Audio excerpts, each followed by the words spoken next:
Bismillahirrahmanirrahim. Assalamualaikum warahmatullahi wabarakatuh.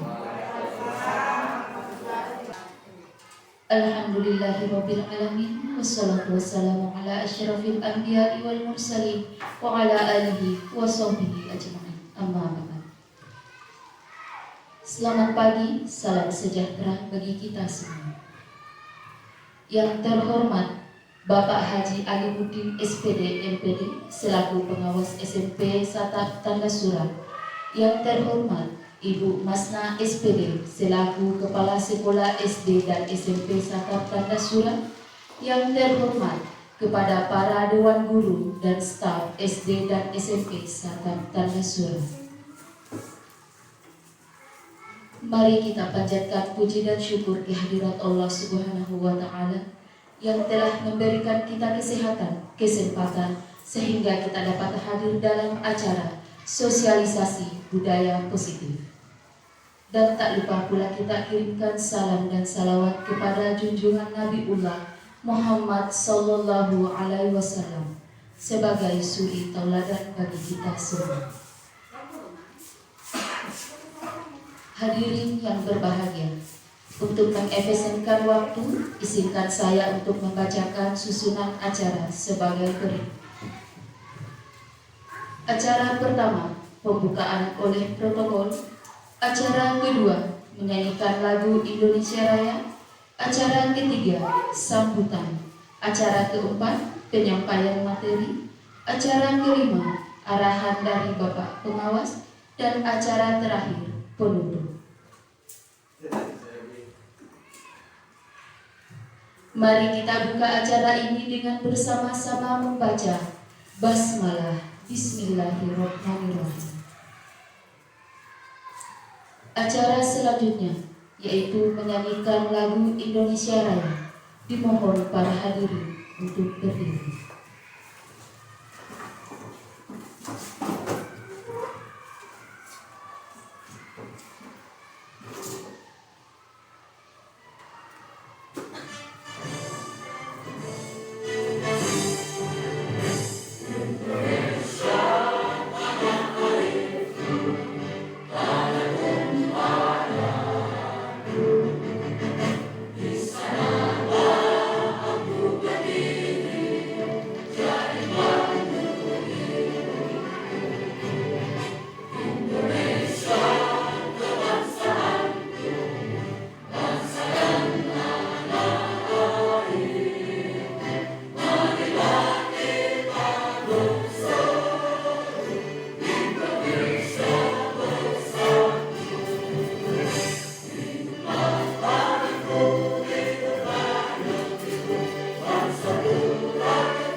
Hadirin dimohon untuk duduk kembali.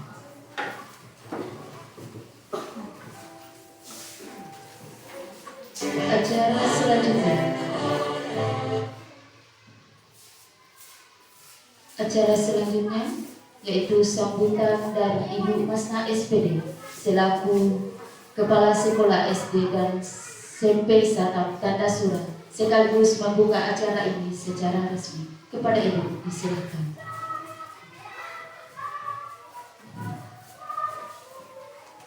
Assalamualaikum warahmatullahi wabarakatuh.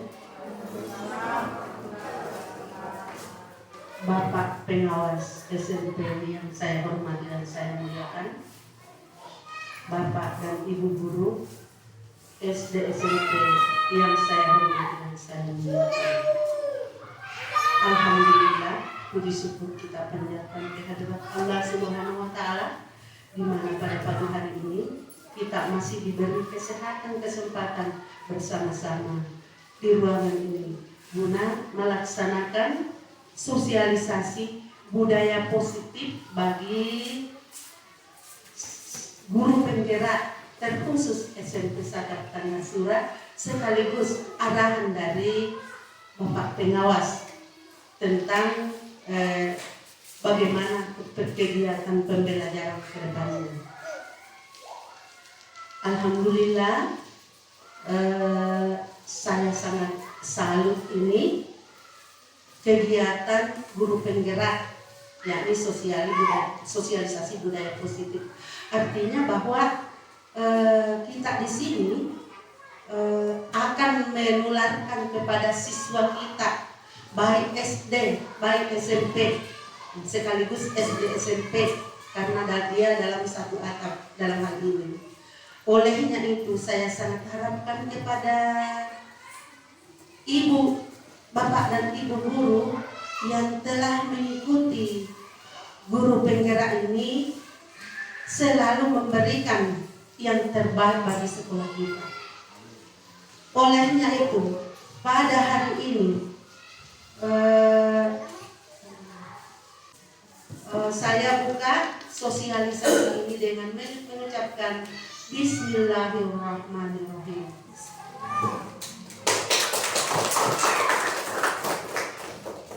Mungkin Bapak Ibu, demikian yang saya sampaikan. Lebih dan kurangnya mohon dimaafkan. Wabillahi taufiq wal hidayah. Wassalamualaikum warahmatullahi wabarakatuh.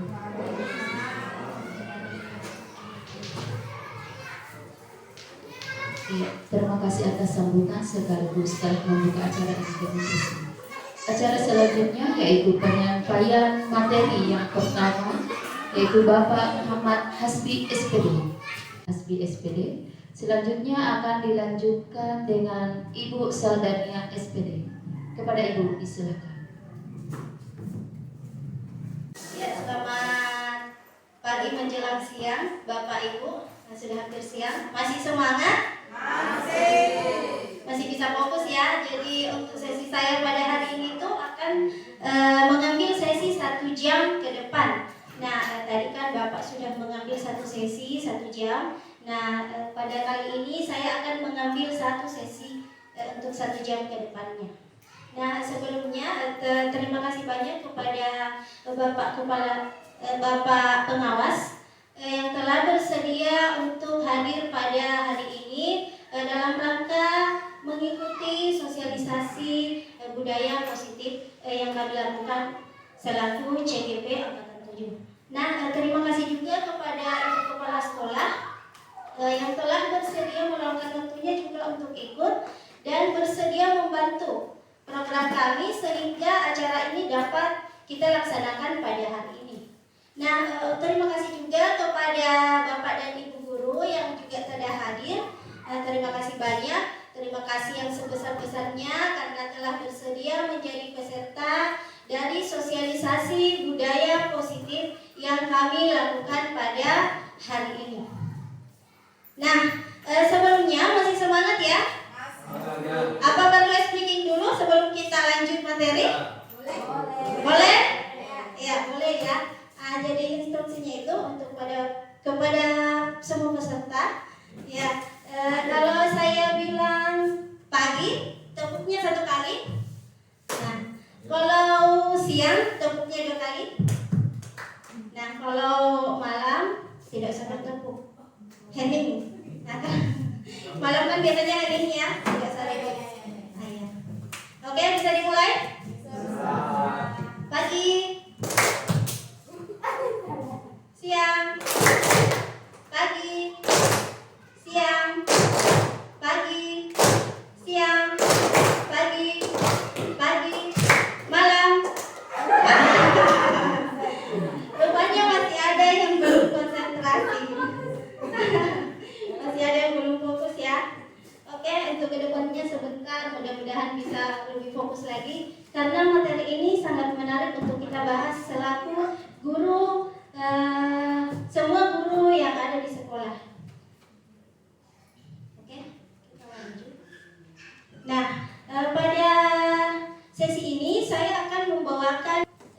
poin penting dari budaya positif. Yang pertama yaitu kebutuhan dasar manusia dan dunia berkualitas. Nah, sebentar akan kita bahas mengenai kebutuhan dasar manusia. Dan yang kedua adalah mengenai 5 posisi kontrol kita sebagai seorang guru. Dan yang ketiga adalah penerapan segitiga restitusi. Apa itu segitiga restitusi? Sebentar akan kita bahas bersama. Nah, yang pertama adalah kebutuhan dasar manusia.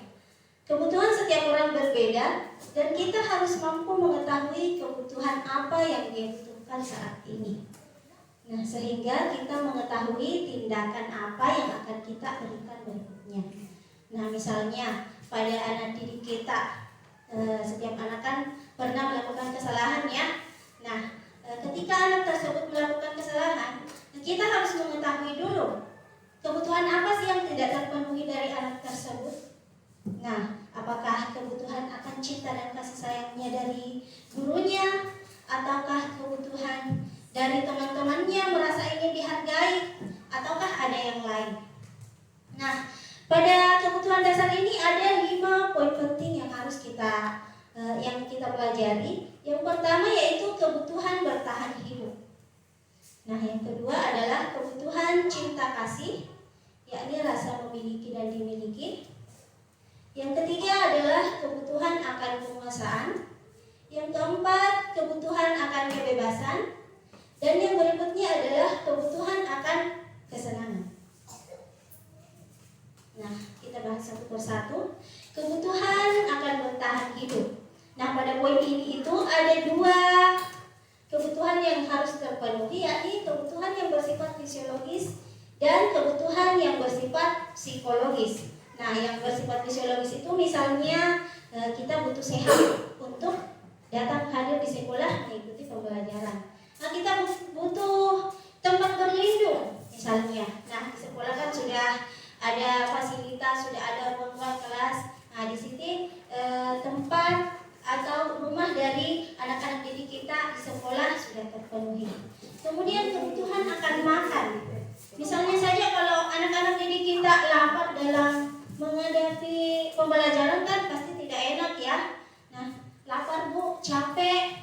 Nah, pasti anak-anak didik tersebut tidak akan konsentrasi dalam mengikuti pembelajaran. Nah, adapun kebutuhan fisiologis, yakni kebutuhan akan perasaan aman.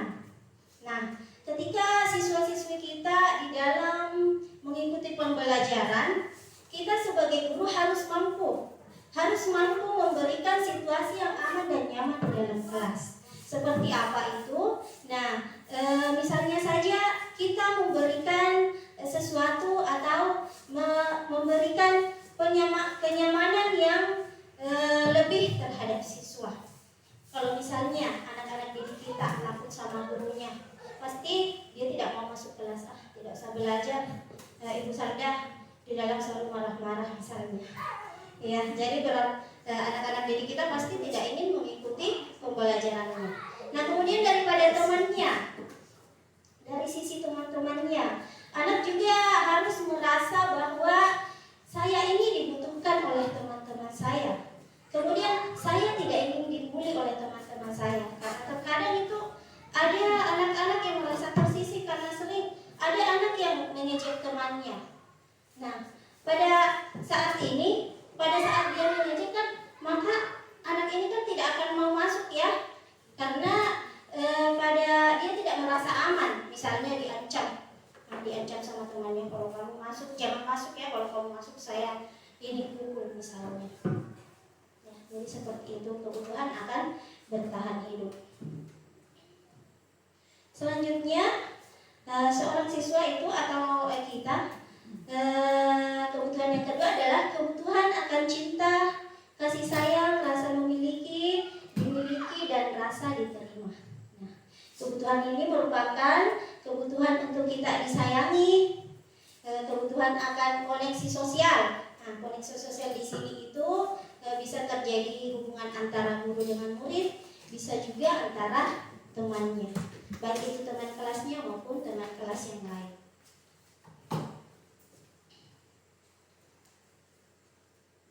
Selanjutnya adalah kebutuhan akan penguasaan. Kebutuhan pengakuan atas kemampuan. Semua anak itu selalu ingin diakui, saya mampu, saya lebih mampu dari ini.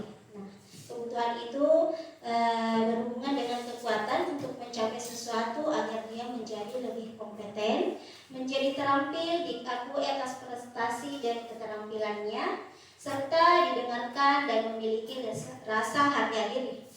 Biasanya pada anak ini yang merasa bahwa dia memiliki penguasaan yang lebih, itu dia akan merasa lebih hebat dari teman-temannya yang lain.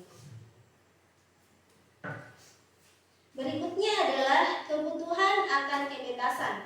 Nah, sebagai anak-anak itu, mereka itu harus selalu membutuhkan kebebasan di dalam, baik itu di dalam kelas maupun di luar kelas.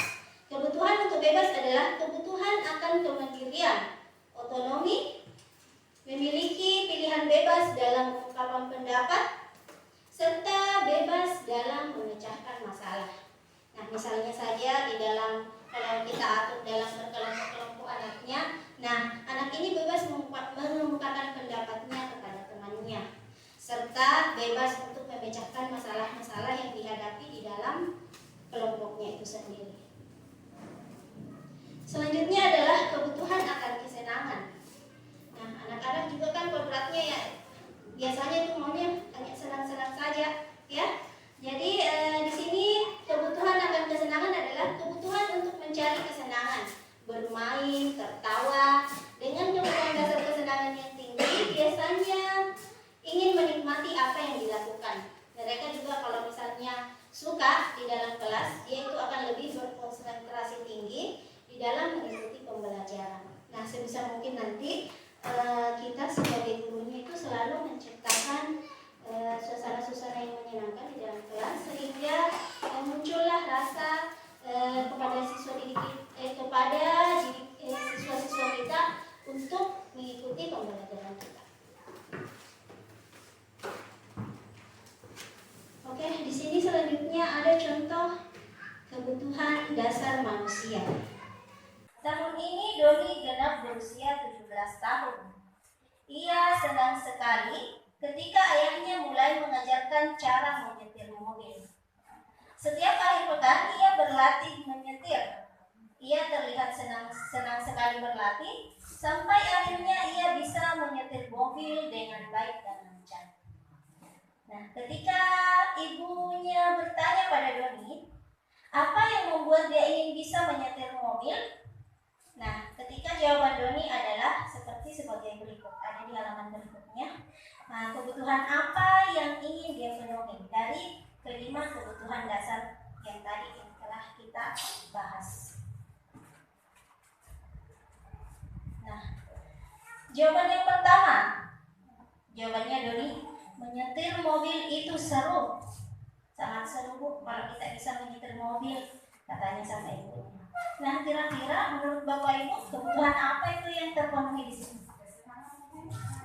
Kebutuhan akan kesenangan ya, karena merasa seru ya, bagus. Kemudian jawaban yang kedua adalah biar bisa jalan-jalan naik mobil sama teman-temanku.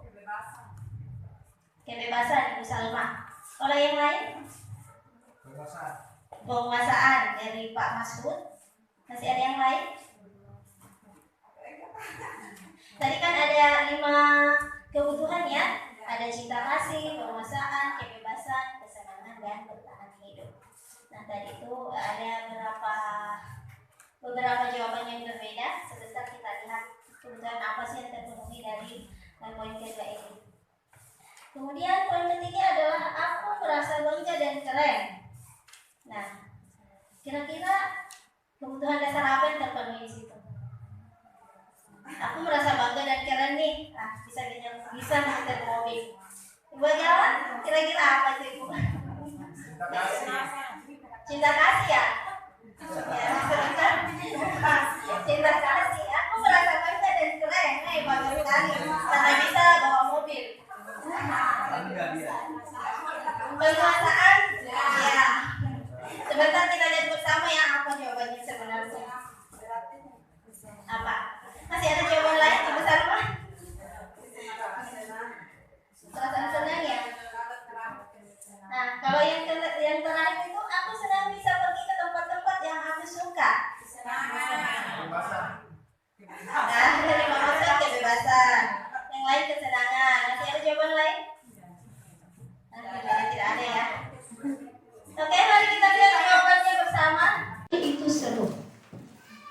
Tadi ada jawaban apa tadi?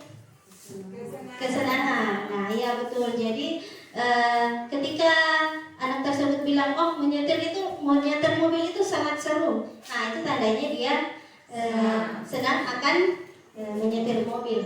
Kemudian biar bisa jalan-jalan mobil bersama teman-temanku. Tadi kebebasan. Ada jawaban yang lain? Nah, yang benarnya itu adalah kebutuhan akan cinta, kasih, dan sayang. Masih kurang tepat ya. Kenapa? Karena di sini bukan cuma dia saja yang bisa naik mobil jalan-jalan. Nah, ada juga teman-temannya. Berarti dia mengasihi teman-temannya, kemudian juga menganggap bahwa teman-temanku ini akan mengasihi saya. Ketika saya jalan-jalan seru bersama dengan teman saya. Ya. Oke, selanjutnya aku merasa bangga dan keren. Kebebasan dari Bapak Sud. Yang lain? Dari Ibu? Kebebasan. Nah, yang jawaban yang sebenarnya itu adalah ketika dia merasa bangga dan keren. Nah, jawabannya adalah kebutuhan akan penguasaan. Ya, kenapa? Karena dia lebih berkuasa, dia lebih bisa daripada temannya. Nah, dia merasa dia lebihlah daripada temannya, sehingga kebutuhan yang terpenuhi di situ adalah kebutuhan akan penguasaan. Nah, yang keempat tadi sudah jelas ya. Aku senang bisa pergi ke tempat-tempat yang aku suka. Ini tandanya dia suka selalu pergi kemana saja. Yang intinya itu dia poinnya itu adalah kebutuhan akan kebebasan. Oke, kita lanjut. Nah, yang selanjutnya adalah pembelajaran kelima 5 posisi kontrol. Nah, di sini di pembelajaran ini terus terang kemarin itu saya sangat sadar ya ketika belajar ini. Oh, ternyata posisi kontrol seorang guru atau saya sendiri itu masih masih perlu diperbaiki. Nah, karena kenapa? Di sini di posisi kontrol itu ada 5 poin yang kita pelajari. Yakni menurut teori Dr. William Glasser atau Gosen, ada 5 posisi kontrol pada seorang guru dalam mengontrol murid-muridnya. Nah, yang pertama adalah guru sebagai penghukum. Yang kedua adalah sebagai pembuat orang merasa bersalah. Yang ketiga adalah guru sebagai teman, bertindak sebagai teman. Dan yang keempat adalah sebagai pemantau. Dan seterusnya adalah bertindak sebagai seorang manajer. Nah, seperti apa itu perbedaan dari kelimanya? Oke, kita bahas. Nah, guru sebagai penghukum. Seorang penghukum bisa menggunakan hukuman fisik maupun verbal. Guru-guru yang menerapkan posisi menghukum biasanya akan berkata, patuhi aturan saya, atau tidak, awas ya. Biasanya guru akan seperti itu, bersifat mengancam. Kamu selalu saja salah. Kapan sih benarnya? Nah, misalnya seperti itu. Nah, guru senantiasa percaya hanya ada satu cara pembelajaran yang berhasil, yaitu caranya sendiri. Nah, kalau muridnya mau berpendapat tidak boleh, harus dari dia saja yang selalu benar. Intinya di sini guru selalu benar kalau di posisi menghukum. Yang kedua adalah pembuat merasa bersalah. Nah, seperti apa itu? Pada posisi ini biasanya guru akan bersuara lebih lembut daripada tadi yang pembuat penghukum. Nah, pembuat merasa bersalah akan menggunakan keheningan yang membuat orang lain merasa tidak nyaman, bersalah atau rendah diri. Kata-kata yang keluar dengan lembut, misalnya, ibu sangat kecewa sekali dengan kamu, nak. Nah, dengan kata-kata yang lebih lembut daripada tadi yang sebagai posisi penghukum. Berapa kali ibu harus memberitahu kamu sehingga kamu bisa? Nah, mungkin kata-kata seperti itu juga bisa kita anggap sebagai pembuat merasa bersalah. Nah, poin yang ketiga, gimana coba kalau orang tua kamu tahu? kamu berbuat begini.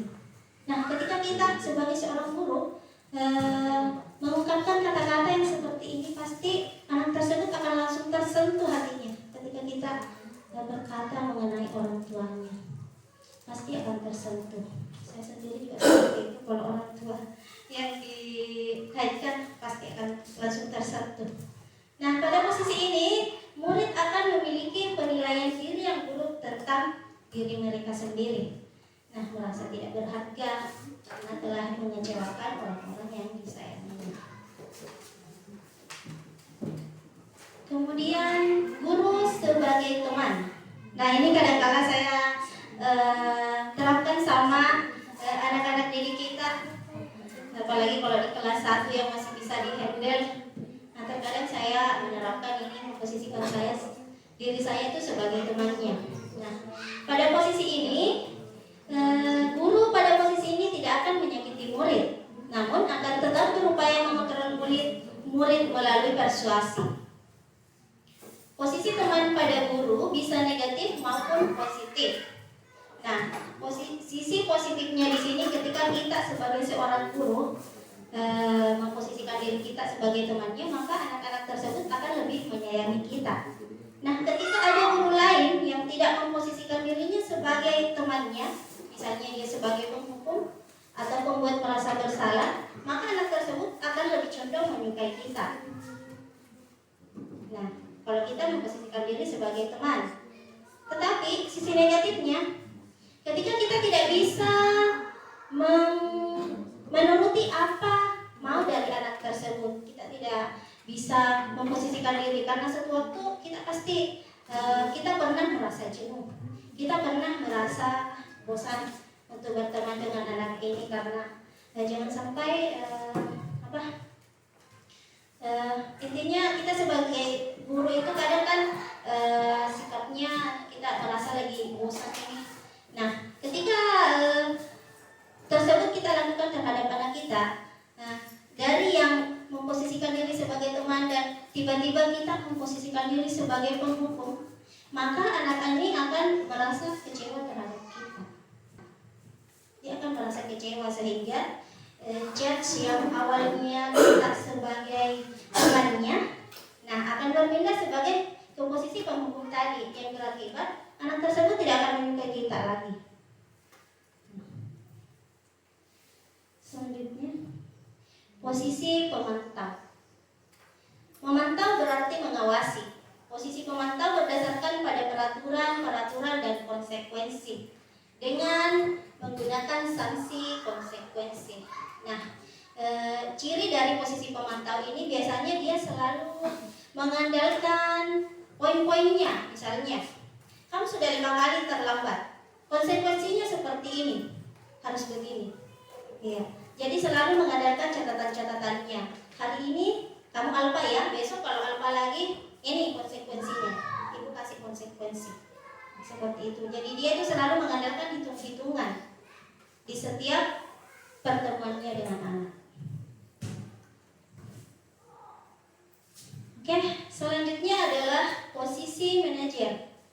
Posisi manajer adalah posisi di mana guru berbuat sesuatu bersama dengan murid, mempersilahkan murid mempertanggungjawabkan perilakunya, mendukung agar dapat menemukan solusi atas permasalahannya sendiri.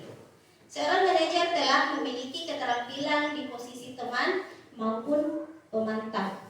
Jadi seorang manajer ini bisa menempatkan dirinya kapan kita bisa menjadi teman, kapan juga kita menjadi sebagai seorang pemantau. Maka kita perlu mengacu pada restitusi yang dapat menjadikan murid kita seorang manajer bagi dirinya sendiri. Nah, di sini penekanan bukan pada kemampuan membuat konsekuensi, namun berkolaborasi dengan murid bagaimana memperbaiki kesalahan yang ada.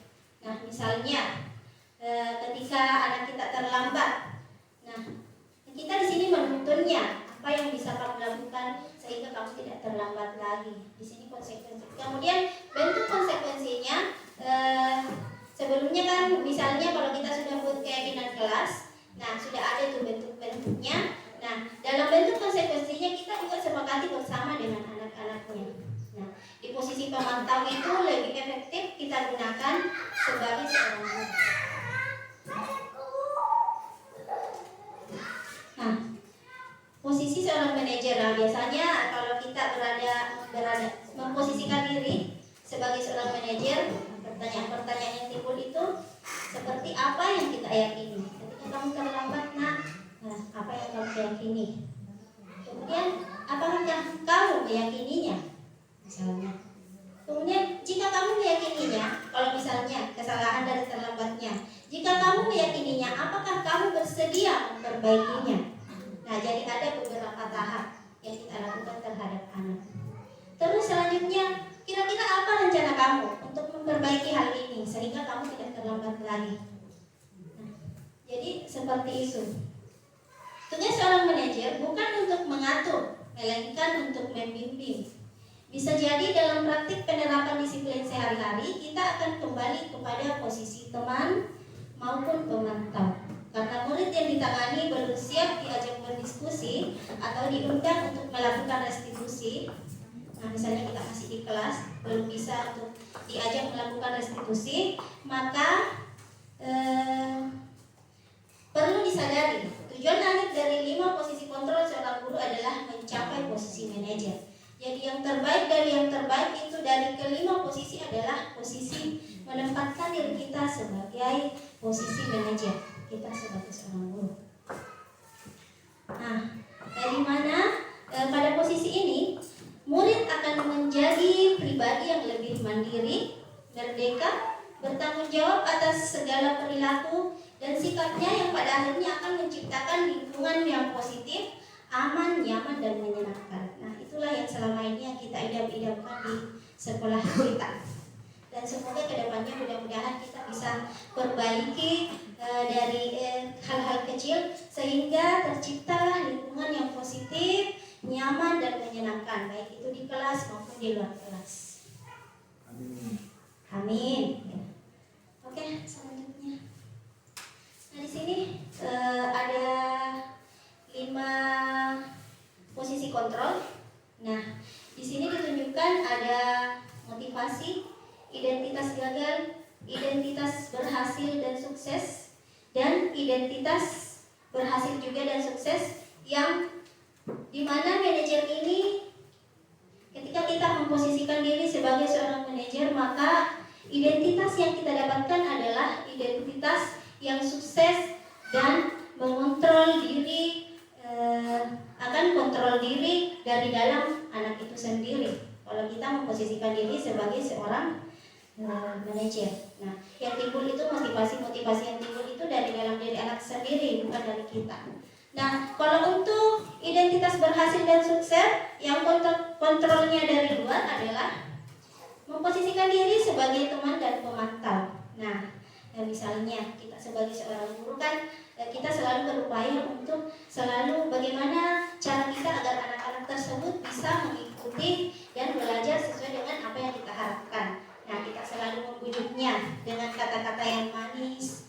Nah, memposisikan diri kita sebagai seorang teman, maka itu juga merupakan salah satu posisi yang dianggap berhasil dan sukses. Tetapi posisi itu, kemauan-kemauan yang timbul itu adalah faktor dari luar, bukan dari diri anak itu sendiri. Kontrol yang berasal itu dari luarnya. Begitu juga dengan pemantau. Antara teman dan pemantau ini sama posisinya. Posisinya itu kontrolnya dari luar, bukan dari dalam diri itu sendiri. Nah, pada identitas gagal, nah ini yang sama sekali yang mungkin kalau bisa tidak kita lakukan. Tetapi saya sendiri tuh masih sering ya melakukan hal tersebut. Nah, nantilah kita upayakan bersama bagaimana caranya sehingga kita ini tidak menerapkan atau memposisikan diri kita sebagai penghukum dan pembuat merasa bersalah. Karena ini akan membuat anak didik kita mentalnya jatuh, misalnya dengan menghukumnya. Misalnya kita langsung menghukum di depan teman-temannya, kan itu akan membuat anak tidak nyaman dan sehingga mereka bisa tidak suka pada kita. Oke, saya rasa seperti itu. Terus, nah di sini ada Video penerapan 5 posisi kontrol. Salam bahagia Ibu dan Bapak guru hebat. Dalam penerapan disiplin positif restitusi, salah satu program yang dikembangkan adalah 5 posisi kontrol. 5 posisi kontrol dalam restitusi adalah proses perjalanan seorang pendidik agar dapat mengenali dirinya. Pada video kali ini, kita akan membahas tentang 5 posisi kontrol yang dikembangkan oleh Diane Goshen dan contoh penerapannya.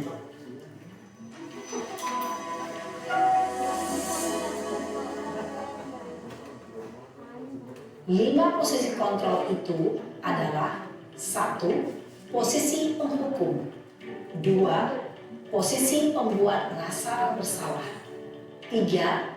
Posisi teman, 4. Posisi pemantau atau monitor, dan 5. Posisi manajer. Untuk lebih memahami kelima posisi tersebut, mari kita saksikan kasus Naren yang terlambat hadir 20 menit di sekolah dan melihat bagaimana kelima posisi kontrol dalam menghadapi masalah tersebut. Jadi kasusnya ini posisinya seorang siswa yang terlambat. Yang pertama posisi penghukum.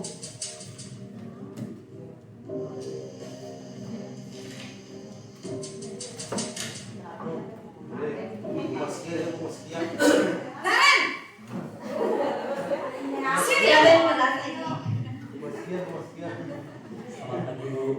Selalu terlambat. Kamu deh, pasti terlambat. Maaf Bu, saya Apa?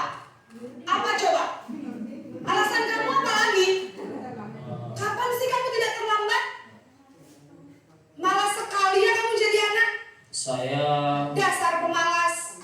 Gak kapok-kapok sih kamu. Sudah berapa kali terlambat? Sana, kamu keliling lapangan basket 2 kali. kenapa saya harus keliling lapangan basket Bu? Kenapa? Kamu melawan ibu? Berani-beraninya jawab. Sudah terlambat, masih berani jawab pula. Sekarang, keliling lapangan basket 5 kali sekalian. Biar kapok. Cepat. Pergi sana ke lapangan basket. Posisi penghukum biasanya berbicara dengan nada tinggi, menghardik, menunjuk-nunjuk, menyakiti, dan menyindir. Hukuman bisa berupa fisik maupun psikis.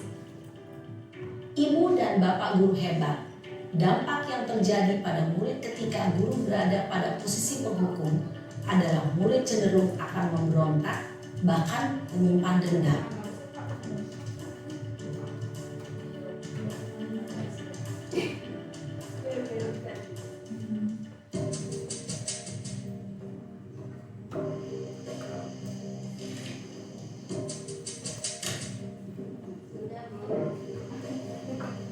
Naren!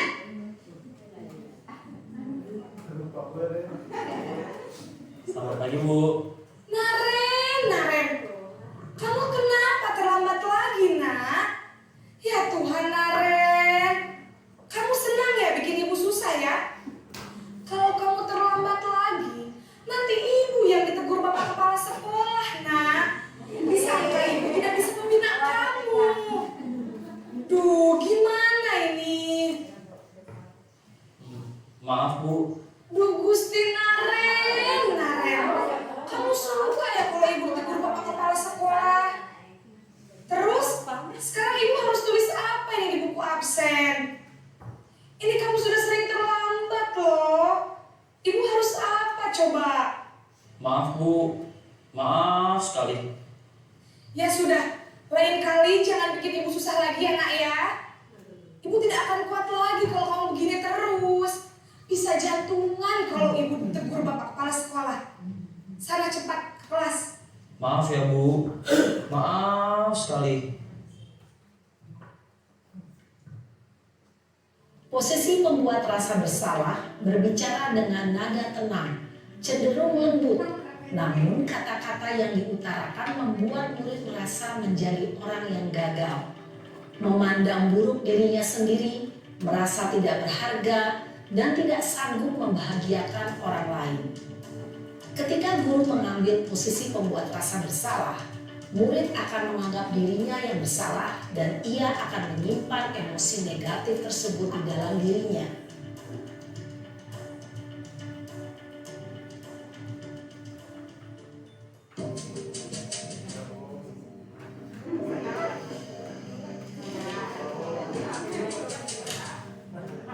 Posisi yang ketiga ini posisi teman. Naren,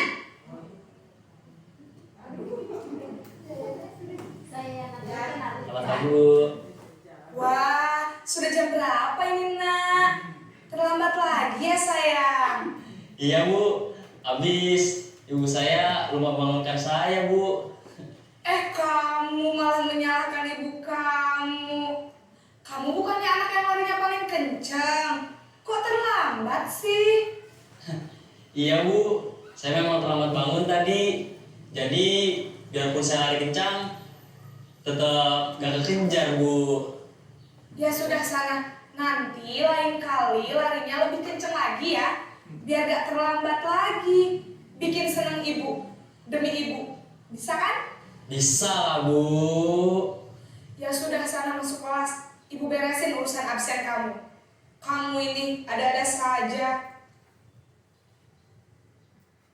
Dalam posisi teman, guru berbicara dengan nada suara ramah, akrab, cenderung bersenda gurau untuk menjaga suasana tetap santai. Murid akan merasa senang, aman, dan akrab dengan guru. Identitas yang tercipta adalah identitas sukses atau berhasil. Namun, perlu diingat, karena ini masih dorongan eksternal, maka ada faktor ketergantungan dari murid kepada orang tertentu. Di sini guru absennya, sehingga di lain waktu murid bisa berperilaku baik, namun hanya kepada orang-orang tertentu saja.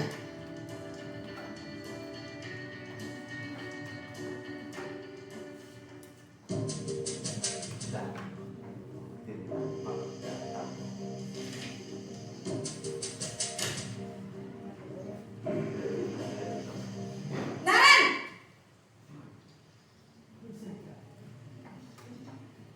Selamat pagi Bu. Naren, apa peraturan sekolah kita tentang jam berapa kita harus masuk sekolah, nak? Kita harus di sekolah jam 7 Bu. Iya betul, sekarang sudah jam 7.20. Naren sudah tahu konsekuensinya jika terlambat hadir. Paham Bu.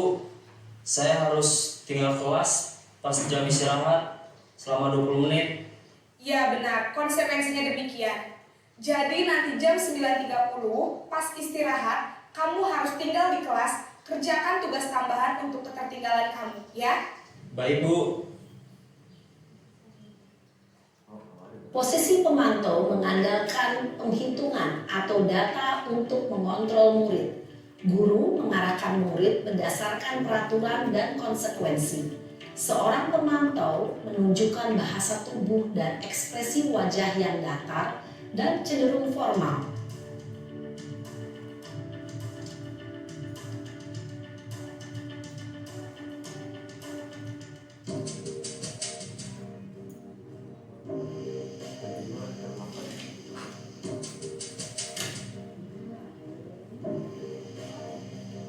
Naren!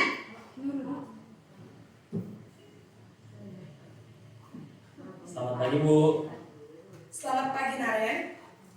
Maaf Bu, saya terlambat. Iya, sekolah masuknya jam 7, sekarang sudah jam 7.20. Jadi sekarang bagaimana ini Naren? Maaf Bu, saya lupa setel alarm saya semalam. Baiklah, menurut kamu, keyakinan sekolah yang mana yang perlu kamu tingkatkan? Menghargai diri sendiri dan orang lain mungkin ya Bu. Setuju. Jadi, apakah Naren meyakini prinsip saling menghormati tersebut? Iya Bu, saya meyakininya. Apakah Naren bersedia memperbaiki masalah keterlambatan ini? Bersedia Bu. Bagaimana kamu akan memperbaiki masalah keterlambatan ini? Saya akan coba untuk tidak lupa menyetel alarm saya Bu. Baik, kalau Naren lupa menyetel alarm di rumah, ada orang yang kira-kira bisa bantu mengingatkan tidak? Ada Bu, kakak saya, Kak Emma. Ada lagi selain Kak Emma? Selain Kak Emma, ada ibu saya. Baik, jadi yang mengingatkan Naren adalah Kak Emma dan ibu kamu ya. Kira-kira akan mulai setel alarm kapan nih Naren? Setelah pulang sekolah akan segera saya lakukan. Baik, jadi Naren akan setel alarm untuk bangun besok pagi dan akan diingatkan oleh kakak dan ibunda Naren ya. Ada lagi yang mungkin perlu dilakukan Naren agar tidak terlambat bangun lagi? Tidak ada, Bu. Baik Naren, terima kasih untuk kerjasama kamu. Sekarang kamu perlu kembali ke kelas untuk belajar. Baik, Bu. Terima kasih. Posisi manajer adalah posisi kontrol yang disarankan untuk membimbing murid memiliki sikap disiplin yang positif, yaitu murid yang mandiri, bertanggung jawab, dan dapat memecahkan masalah. Tujuan dari posisi ini adalah agar murid dapat berefleksi atas tindakannya. Guru akan dengan tulus memberikan pertanyaan-pertanyaan bermakna, sehingga membuat murid dapat belajar dari kesalahannya dan mencari sebuah solusi untuk menyelesaikannya. Oke, nah tadi itulah 5 contoh video penerapan 5 posisi kontrol. Nah, kira-kira Bapak Ibu sudah bisa merefleksi diri ya, bahwa selama ini kita itu memposisikan diri kita sebagai apa sih? Nah, untuk kedepannya mungkin bisalah kita terapkan posisi kontrol sebagai seorang manajer. Mari sama-sama kita merubah diri. Oke, selanjutnya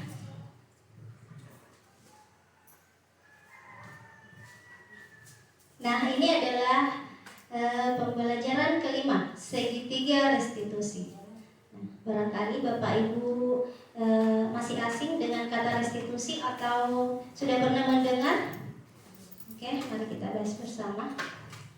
Nah, restitusi adalah proses menciptakan kondisi bagi murid untuk memperbaiki kesalahan mereka, sehingga mereka bisa kembali pada kelompok mereka dengan karakter yang lebih kuat.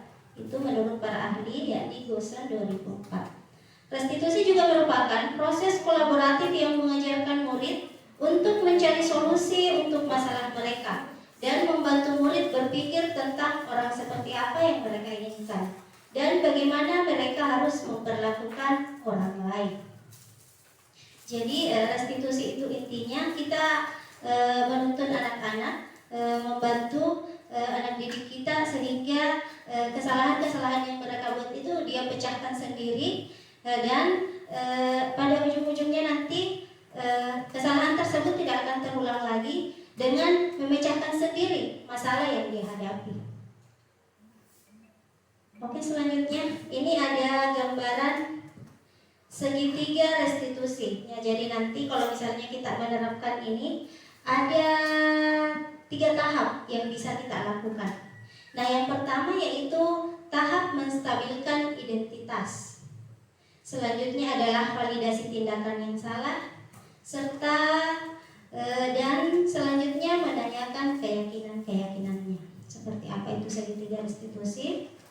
Nah, pada saat menstabilkan identitas, pada tahap ini untuk membuat anak yang merasa gagal karena berbuat salah menjadi positif terhadap dirinya sendiri.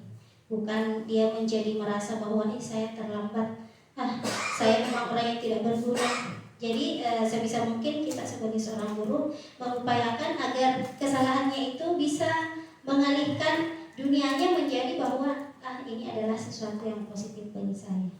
Nah, biasanya kata-kata yang dikeluarkan oleh guru adalah berbuat salah itu hal yang manusiawi.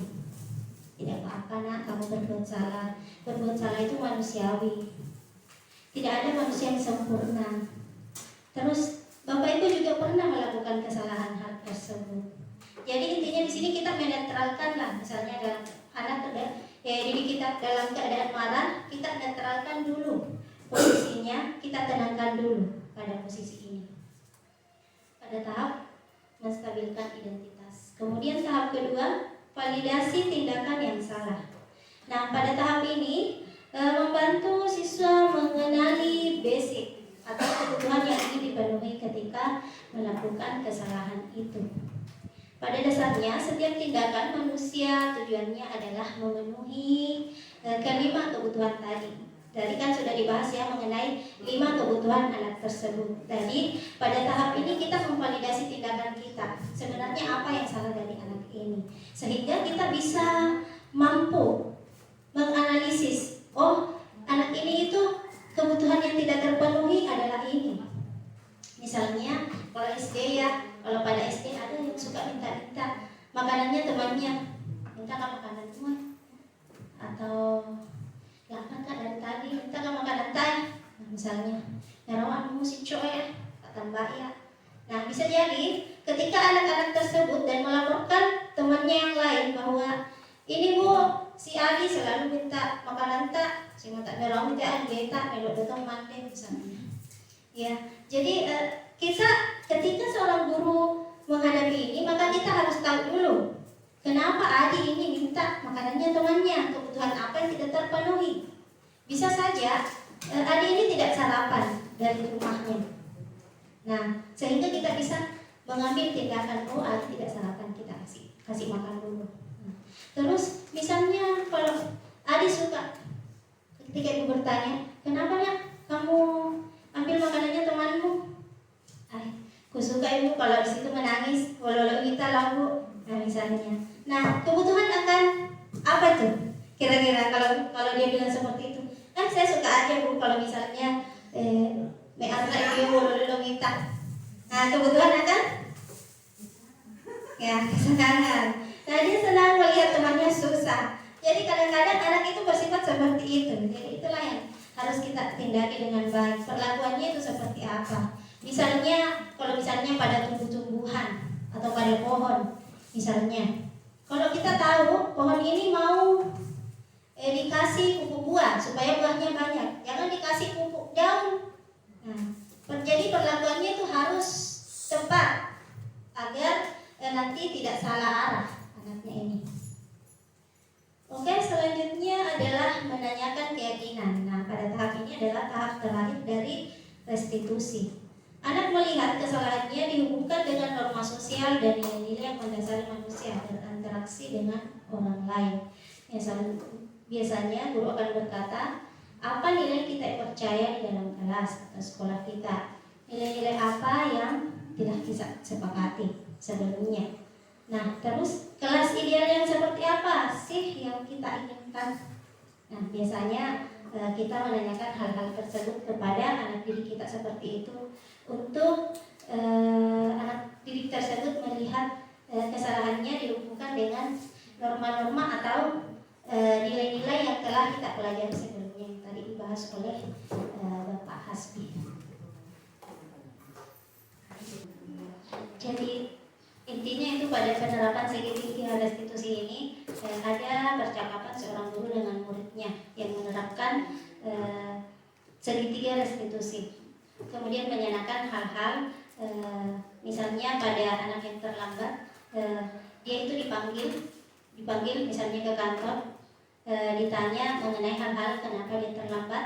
Terus dululah jiwa anak ini, perasaan anak ini kita stabilkan dengan cara biasanya dengan memberikan pertanyaan-pertanyaan yang sudah tadi saya bacakan. Misalnya setiap orang pasti pernah melakukan kesalahan.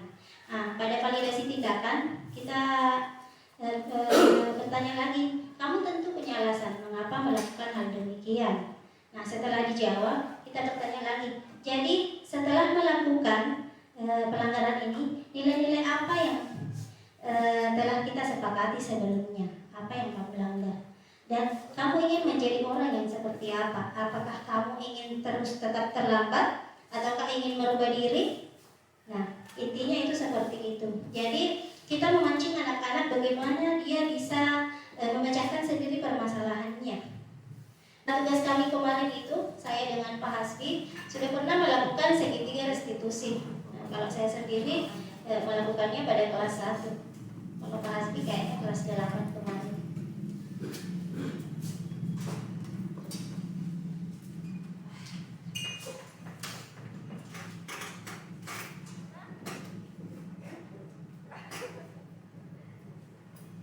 Oke. Untuk materinya sudah sampai di sini. Jadi tadi saya sudah membahas tiga posisi nilai-nilai dari budaya positif. Di sini ada kata-kata, tidak ada perubahan yang membuat kita nyaman. Jika masih nyaman, artinya kita tidak berubah. Nah, mari kita keluar dari zona nyaman. Kata-katanya Bu Maskia sering saya dengar itu, keluar dari zona nyaman kita, ayo. Ya, mari bersama melakukan perubahan. Mari kita berkolaborasi, mari saling bekerja sama dalam mensukseskan budaya positif yang ada di sekolah. Nah, mungkin itu dari saya. Barangkali ada yang ingin bertanya. Ya, Ibu Husni silakan. Apa yang mau ditanyakan?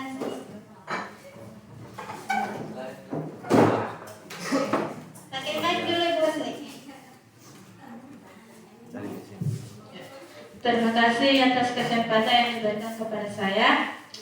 Langsung saja saya akan beri pertanyaan satu saja ya. Ya, tidak usah banyak-banyak. Langsung saja. Bagaimana dengan murid yang sudah mendapatkan restitusi dari kenannya, yang berbuat salah misalnya diejek dan gurunya menyuruh temannya ini meminta maaf kepada temannya, tapi yang diejek ini secara dan dia tidak bisa memaafkan dengan tulus dan masih menyimpan transaksi. Ya, terima kasih Ibu Husni, pertanyaannya sangat bagus. Nah, jadi pertanyaannya itu bagaimana kita menerapkan restitusi ketika ada anak yang diejek. Nah, kemudian kita sudah suruh nih, maafkanlah, saling memaafkan. Kita kan saling memaafkan, bagus ya. Nah, seperti itu. Nah, ketika anak didik kita merasa bahwa bersalah atau ada temannya yang melakukan hal-hal yang tidak baik terhadapnya, dan kita ketahui bahwa tahap pertama itu kita panggil kedua anak ini. Nah, apakah itu kita sebagai guru mata pelajarannya ataukah kita sebagai wali kelasnya? Nah, kita panggil keduanya, kita tanyakan misalnya, kenapa kamu ejek ini si A misalnya, kenapa melakukan hal tersebut? Nah, pasti ada jawaban-jawaban dari anak tersebut. Nah, di situ kita melakukan dialog bersama dengan siswa, sehingga ketika kita bertanya, maka kita gali lagi, kenapa sebenarnya ini? Apa kebutuhan apa yang ingin dibutuhkan dari anak-anak pengejek ini misalnya? Bisa saja kan dia mengejek temannya karena minta perhatian, butuh perhatian lebih dari temannya, atau butuh ingin merasa dianggap lah di kelompoknya.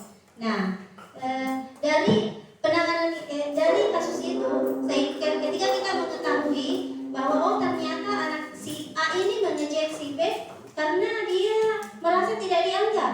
Nah, kita usahakan upayakan bagaimana anak itu bisa, kita bertanya lagi kepada anak ini, apa yang akan si B lakukan atau si A yang salah ya, apa yang si A akan lakukan sehingga kamu merasa bahwa kamu merasa diterima.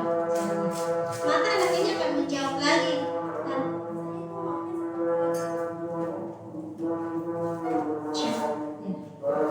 saya si B, si A ya, si A menjawab, saya maunya seperti ini Bu. Dia itu lebih memperhatikan saya. Jangan cuma si ini saja, si Melati saja yang diperhatikan, kita diabaikan. Nah, tugas kami kemarin itu, saya dengan Pak Hasbi sudah pernah melakukan segitiga restitusi. Nah, kalau saya sendiri melakukannya pada kelas 1. Kalau Pak Hasbi kayaknya kelas 8 kemarin.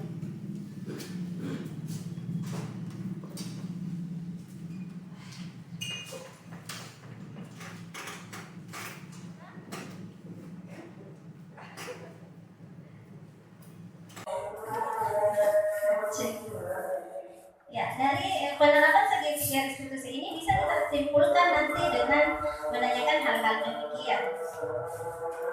Oke. Ya, barangkali Pak maksud dari tadi.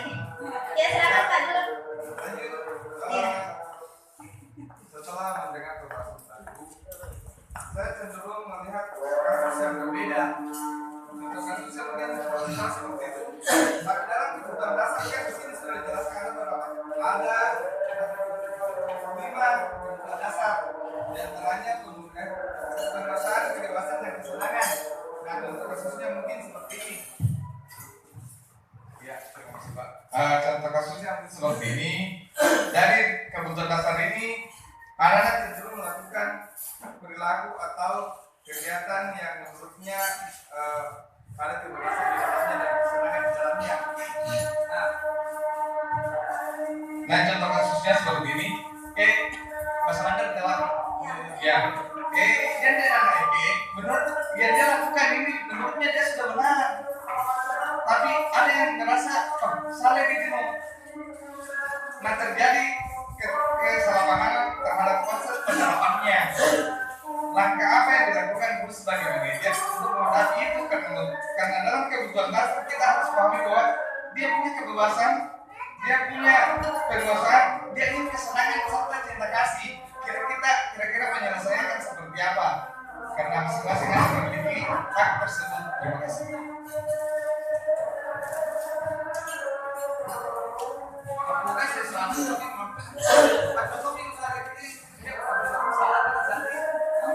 Iya, terima kasih, pertanyaan yang sangat bagus dari Masud. Pertanyaannya tadi itu ketika ada anak yang pendapatnya dia ingin beda perilakunya. Yang ini mencoba saling tapi menurutnya sebenarnya saling gitu. Tapi kan ketika kita melihat ke atas sebelumnya ada kan kebutuhan dasar masing-masing tadi. Iya. Ada kebutuhan akan kesenangan ya.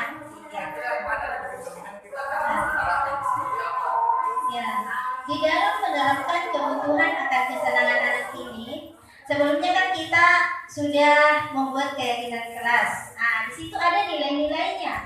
Ketika nilai itu tidak termasuk di dalam dari keyakinan keras kita, atau nilai-nilai itu tidak baik, tidak mungkin juga kita sebagai seorang guru membutuhkan hal yang diungkapkan oleh si anak tersebut. Saya begini, Bu, harus begini. Nah, di situ anak tersebut melalui segitiga restitusi, sehingga anak tersebut dengan kesenangannya tadi yang selalu mau main pukul-pukul di dalam, kan kita tidak boleh juga selalu mengiyakan apa yang dia inginkan. Bebas itu bukan berarti bebas segala-galanya, seperti itu.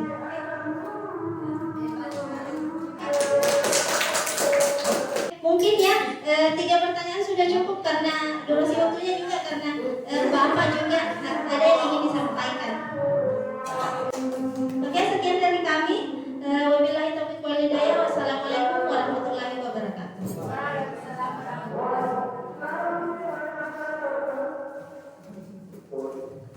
Ya, itulah dia materi dari budaya positif yang disampaikan oleh Bapak Muhammad Hasbi SPD dan Ibu Saldania SPD. Ini materinya sangat luar biasa ya, luar biasa. Karena kita sebagai guru, peserta, kita sebagai pendidik dapat belajar dari sini untuk menerapkan atau menjalankan ke peserta didik kita.